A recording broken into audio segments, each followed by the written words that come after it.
नमस्कार दोस्तों, फिर से आप सभी का HR7 क्लासेस में स्वागत है। मैं प्रभु दयाल वर्मा। आज हम NCERT एंड RBSE गणित कक्षा 10 के अध्याय 2 के परिचय को जानने की कोशिश करेंगे।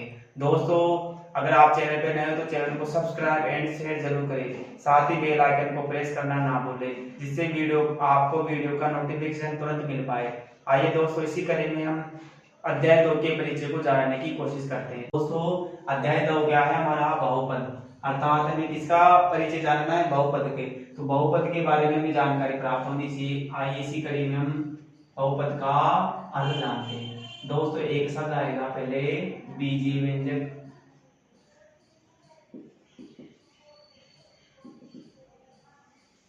दोस्तों, बीजीय व्यंजक उसे कहते हैं कि चर तथा अचर राशियों के योग, अंतर, गुणा तथा भाग के संयोग से, किसके संयोग से? चर अचर राशियों के संयोग से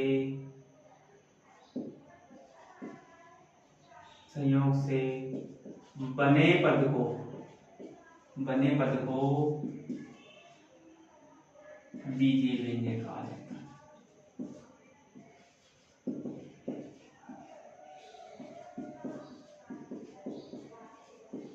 दोस्तों, बीजीय व्यंजक क्या होता है? चर तथा अचर राशियों के योग, अंतर, गुणा, भाग के संयोग से बने पद को क्या कहते हैं? बीजीय व्यंजक कहते हैं। जैसे हम इसका उदाहरण समझने से पहले हम क्या करेंगे? चर व अचर राशियों यानी पद को जानने की कोशिश करेंगे। चर पद क्या होता है और अचर पद क्या होता है, यह हमें आना अति आवश्यक है।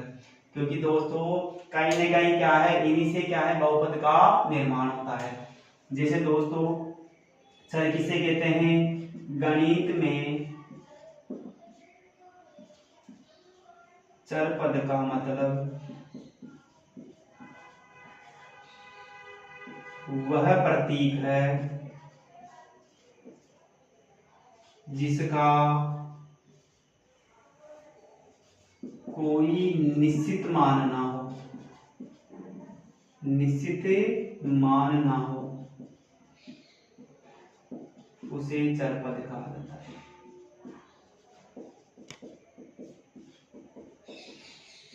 दोस्तों, चर पद क्या होता है? गणित में चर पद वो होता है या वो प्रतीक होता है जिसका कोई निश्चित मान नहीं होता। इन्हें किस भाषा में? ग्रीक भाषा में या अंग्रेजी वर्णमाला में से लिखा जा सकता है। जैसे मैं लिख सकता हूं इसे कि ABC आदि इन्हीं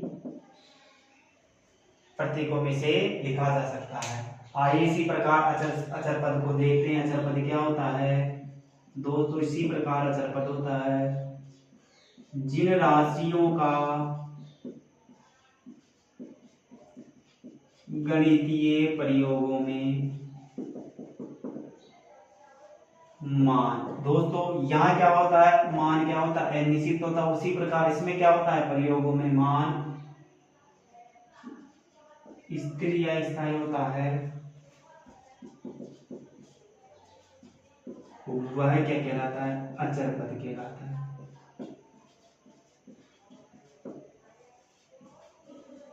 जैसे दोस्तों,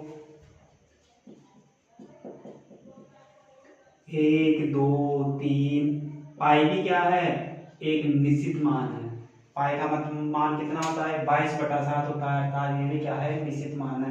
तो अचर क्या हो गया? अचर पद क्या हो गया? जिन राशियों का गणितीय प्रयोगों में क्या मान क्या होता है? स्थिर होता है, वो क्या कहलाता है? अचर पद कहलाता है।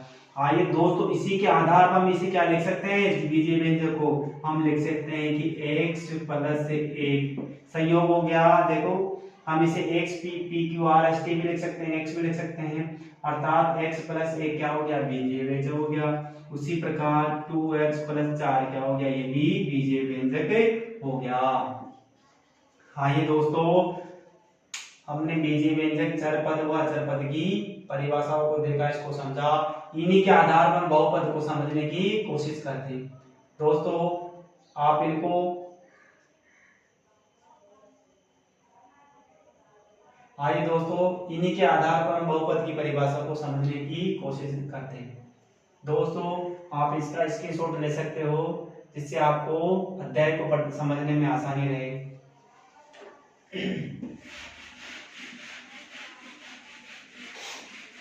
दोस्तों इनको रटना नहीं है, आपको एक बार समझना है, समझने के बाद क्या है अध्याय को समझने में आसानी होगी। कहीं न कहीं दोस्तों ये पाठ से जुड़े होते हैं, इसलिए आप हमें आना अति आवश्यक है। आइए दोस्तों इसी प्रकार हम बहुपद की परिभाषा को समझते हैं और जानते हैं। तो बहुपद की परिभाषा क्या हो जाएगी दोस्तों? बहुपद को कहा जाता है पॉलिनोमियल।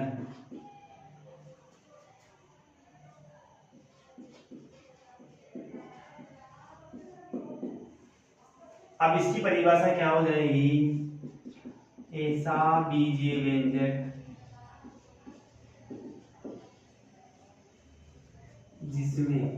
जिसमें किसमें?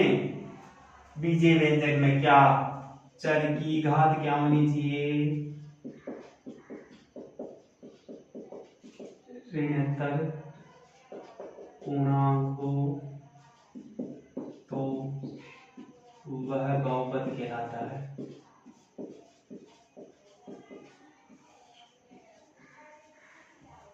दोस्तों हमने पूर्णांकों पे चर्चा कर दी थी। ऐसी संख्या का समूह जिसमें क्या होता है धनात्मक, ऋणात्मक और शून्य को शामिल करती है। अर्थात पूर्णांक तो होना चाहिए, कैसा होना चाहिए? ऋणात्मक। ऋणात्मक का मतलब क्या होना चाहिए? ऋणात्मक नहीं होना चाहिए।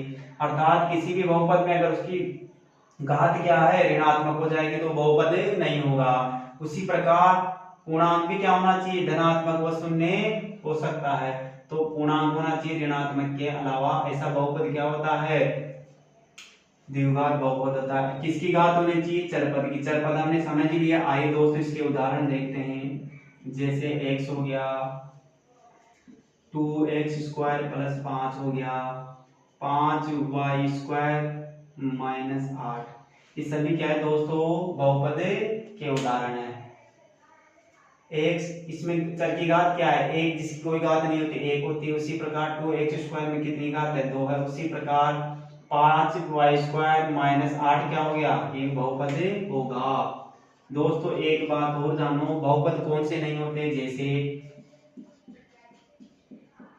जैसे x माइनस 1 बटा x की घात पावर 2।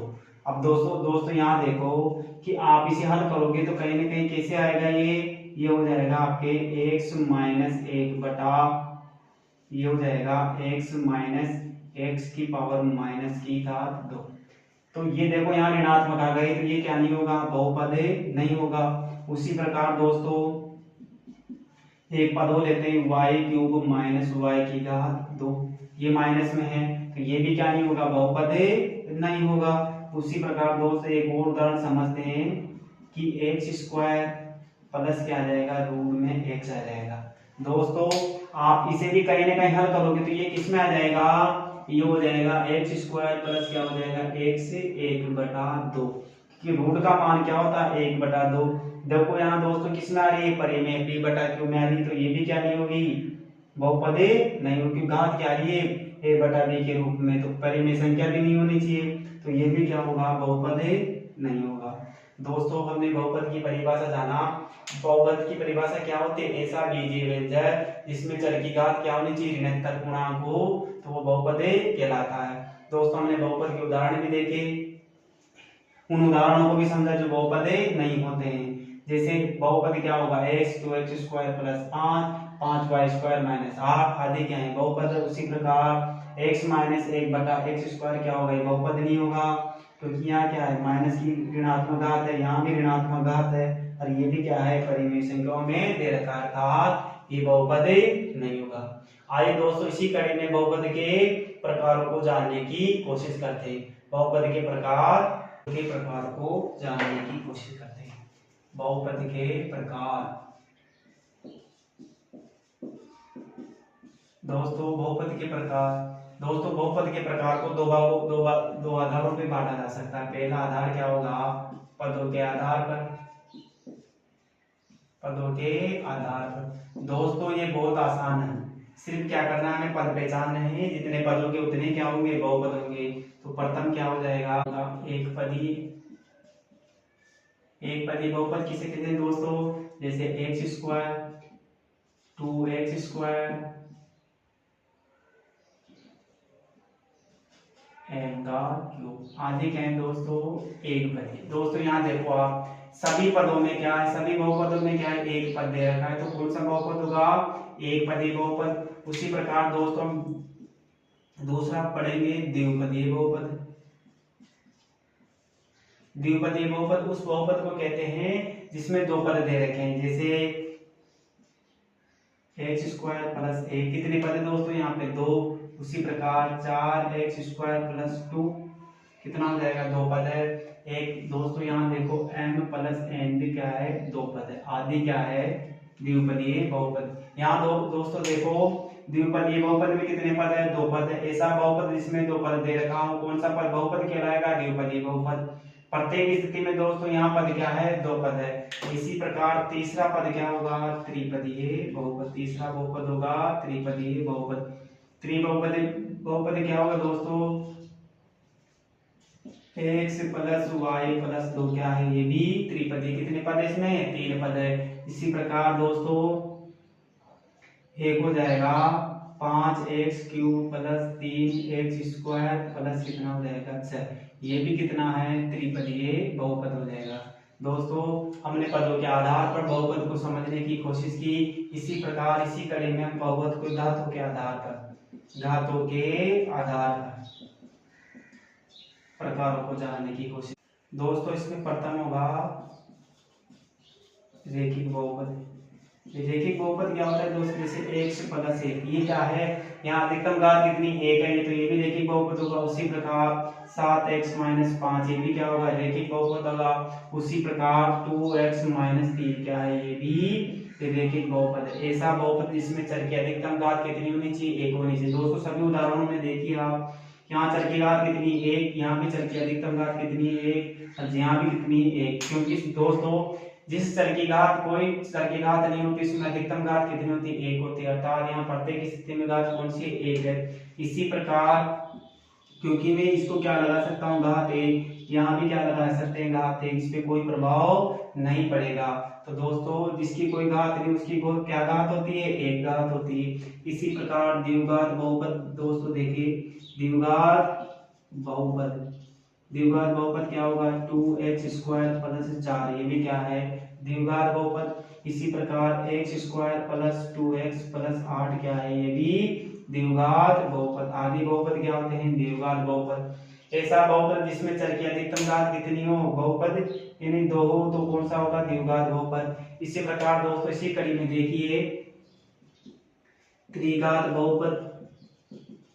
त्रिघात बहुपद ऐसा बहुपद है जिसमें चर की अधिकतम घात कितनी होनी चाहिए, 3 होनी चाहिए, तो वो सब कौन सा बहुपद कहलाएगा, त्रिघातीय बहुपद। जैसे दोस्तों मैं देखता हूँ कि y की घात कितनी है, 3 माइनस कितना होगा, 8, ये क्या है, त्रिघातीय बहुपद। इसी प्रकार x की घात 3 माइनस 8, ये भी क्या है, त्रिघातीय बहुपद। इसी प्रकार एक उदाहरण और ले सकते हैं, 5x cube plus 3x square plus क्या होगा 6, ये भी क्या है, त्रिघातीय बहुपद।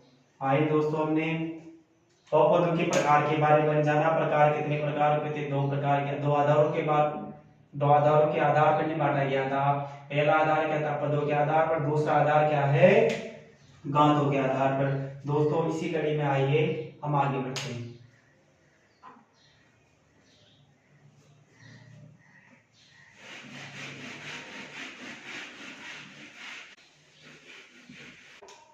बहुपद का व्यापक रूप क्या होता है,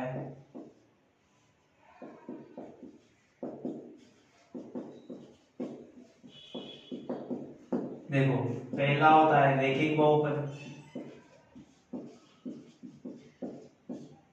इसका व्यापक रूप क्या होगा दोस्तों, रैखिक बहुपद का व्यापक रूप होता है px बराबर होता है ax प्लस b। दोस्तों हमेशा ध्यान रखना, किसी भी रैखिक बहुपद दे रखा हो हमें, तो उसका व्यापक क्या होगा, ax प्लस b। जहां क्या होगा दोस्तों, जहां ए बराबर क्या नहीं होगा, 0 के नहीं होगा। अर्थात रैखिक बहुपद में ए का मान कभी भी क्या नहीं होना चाहिए, 0 नहीं होना चाहिए, तथा ए व बी क्या होगी, वास्तविक संख्या होगी। कौन सी होगी, वास्तविक संख्या होगी। ठीक है, ये रैखिक बहुपद हो गया। रैखिक बहुपद का शून्य कैसे ज्ञात करते हैं दोस्तों, इसको भी लिख लो। शून्य कैसे ज्ञात करते हैं, शून्य होता है इसका -b बटा a।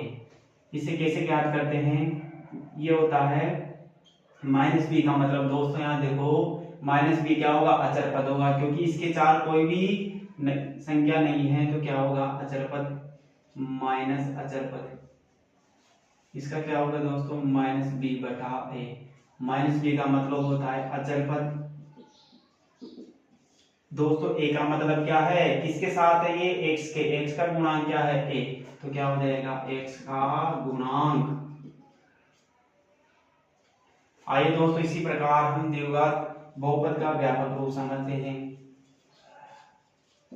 द्विघात बहुपद का व्यापक रूप क्या होगा दोस्तों, इसे लिखते हैं हम px बराबर क्या होता है, ax² plus bx plus c। दोस्तों यहाँ भी क्या होगा, a बराबर 0 नहीं है, जहां a बराबर क्या नहीं होना चाहिए, 0 नहीं होना चाहिए। उसी प्रकार यहाँ भी क्या है, a b व c क्या होगी, वास्तविक संख्या होगी।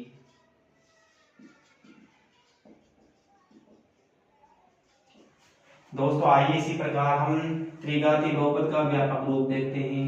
त्रिघात बहुपद का व्यापक रूप क्या होगा दोस्तों, px बराबर क्या होता है, ax³ plus bx² plus cx plus d। दोस्तों यहाँ भी क्या नहीं होना चाहिए, a बराबर 0 बराबर a का मान 0 के बराबर नहीं होना चाहिए। और यहाँ भी दोस्तों a b c d क्या होगी, वास्तविक संख्या होगी।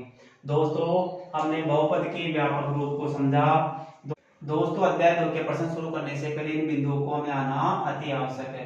दोस्तों एक बार इनका अभ्यास कर लेना, आप निश्चित ही प्रश्नों को अच्छे से तरीके से हल कर पाओगे। तो आपने देखा होगा कई बच्चे इन प्रश्नों को शॉर्टकट में हल करने की कोशिश करते हैं, परंतु जैसे दोस्तों एग्जाम आता है वह यही प्रश्न उनको कठिन लगने लग जाते हैं।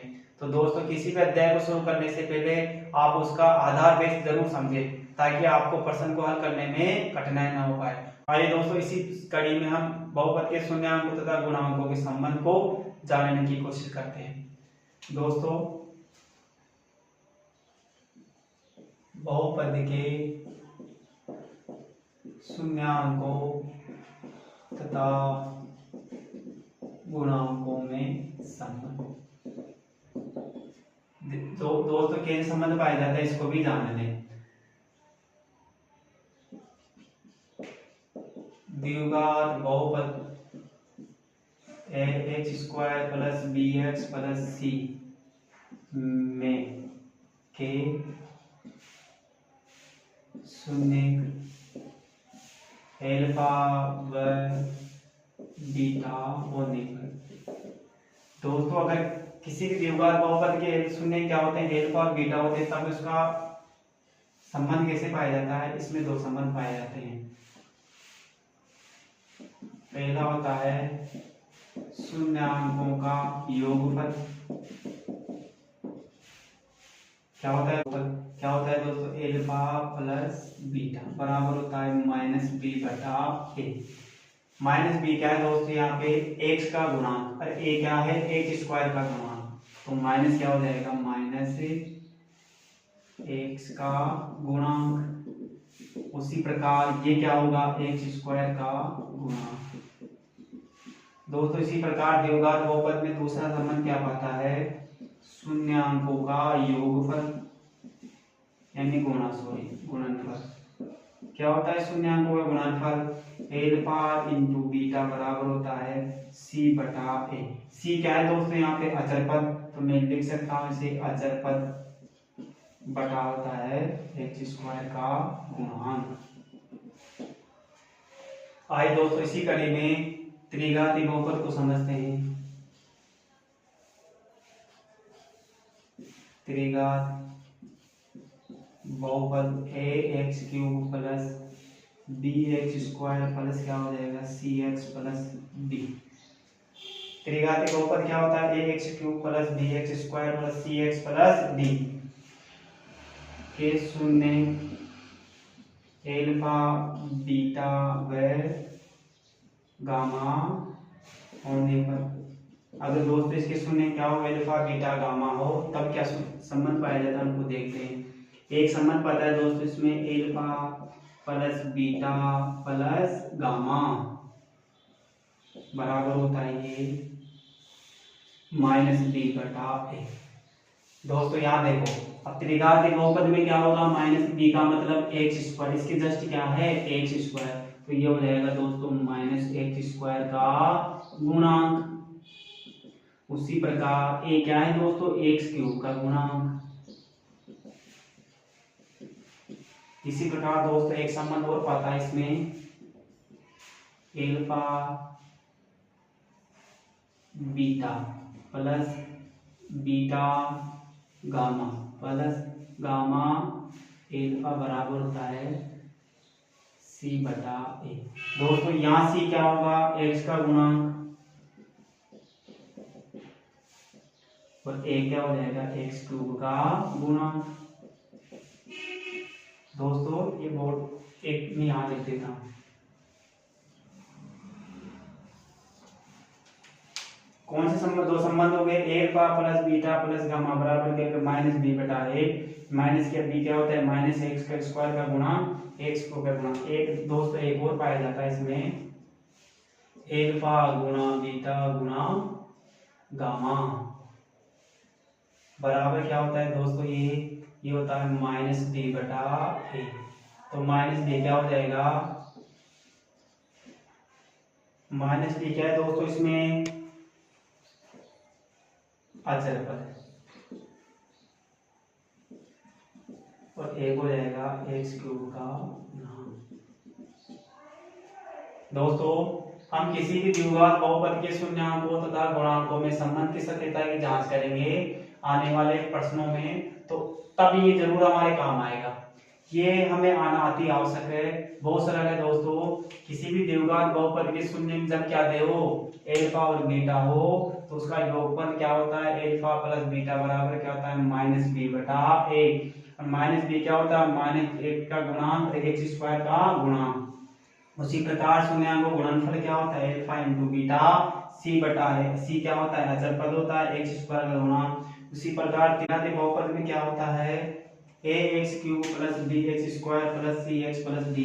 ये क्या इसका व्यापक होगा, इसका शून्य क्या होगा एल्फा बीटा और गामा होने पर क्या हो जाएगा तीन संबंध पाएंगे alpha plus beta plus gamma alpha beta plus beta gamma plus gamma alpha.